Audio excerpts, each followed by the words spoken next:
Μου αρέσουν πολύ τα παπούτσια και οι ιστορίες τους γύρω από αυτά. Από παλιές φωτογραφίες μπορείς να μάθεις πολλά.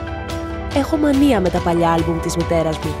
Πρόσφατα, σε ένα από αυτά, ανακάλυψα μια φωτογραφία γενεθλίων όπου η μητέρα μου φορούσε ψηλές μπότες.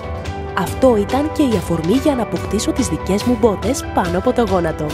Πλέον, η παπουτσοθήκη μου απέκτησε άλλον ένα σύμμαχο γεννημένο στα 50's και η ντουλάπα μου πάντα έτοιμη να υπηρετήσει τις διαθέσεις μου. Μία από τις τάσεις φέτος είναι η military, γι' αυτό θα επιλέξω το Navy coat μου μαζί με τις knee boots. Αλλά για τις απλές καθημερινές μου εμφανίσεις θα προτιμήσω ένα oversized φλεκτό που είναι άνετο για όλη την ημέρα. Όταν δεν ξέρω τι να φορέσω, πραγματικά δεν ξέρω τι να φορέσω. Total black με δαντέλια. Ιστορίες, μανίες, αγάπες είναι τα συστατικά που θα σε δέσουν με ένα παπούτσι.